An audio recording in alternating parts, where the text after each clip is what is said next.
was 20 years ago, it's a long time, 1978 when I was a police officer. I actually had a confrontation with one of these things when I was a working police officer, and I was on duty one night in 78 when me and a colleague actually had a confrontation with one of these things. Where was this? This was Cononley near Skipton in North Yorkshire, and I was driving a police car, he was the observer, and we came round a bend in a country lane, and there was this thing sitting in the air in front of us, and it was absolutely stunning to see. It was a huge disc, about 100 feet in diameter, had a dome on the top of it, with what appeared to be portals, darkened portals around the dome. It had a skirting around the underside and coloured flashing lights which were flashing on and off, almost like a neon sign effect. And there was 3 large globes or balls protruding from the underside. They were spaced evenly on the underside. I stopped the car and we got out. There was a very, very heavy static had come on the police car radio at that time.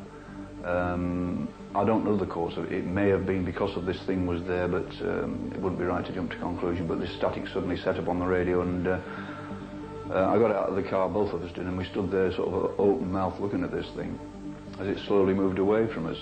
But despite its enormous size, there was no sound coming from the damn thing. The only sound that we heard at that time was where it was displaced in the air when it started to move away from us. And the thing was, though, it was absolutely beautiful to look at. I couldn't help remembering at the time, thinking, what kind of engineers put something like this together? Because it was absolutely extraordinary, it was. And that's what got me into the thing, because I was determined I was going to find out.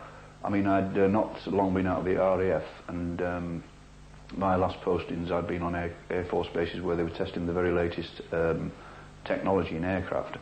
And at that time, the aircraft of the time, which were under test, were the Lightning, because it was a Lightning station when I was on, and the Canberra. And that was our most advanced technology at the time. They were only testing them at that time, they test flying them. Now this thing was years and years and years ahead of anything like that.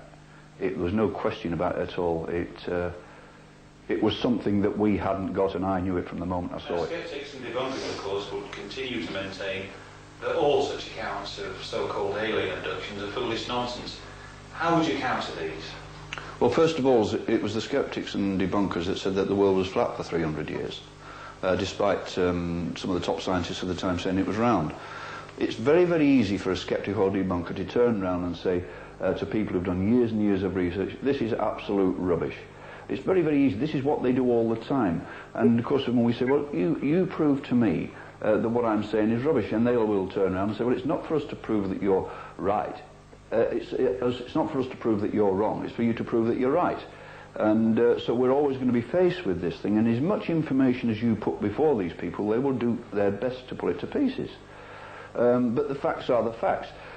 Particularly if we talk about things like alien abductions, where there's such a wide variety of people being involved in this, and I'm talking about highly intelligent people, and a great many who know nothing whatsoever about the subject.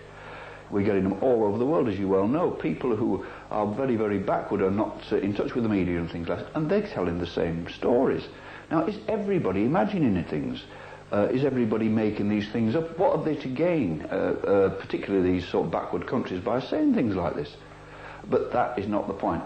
It's the facts that point to abduction, and there are so many, many facts which are occurring repeatedly, which I'm absolutely convinced they're taking place. Finally, there are people probably watching this interview and wondering, is this man for real? Are UFOs real?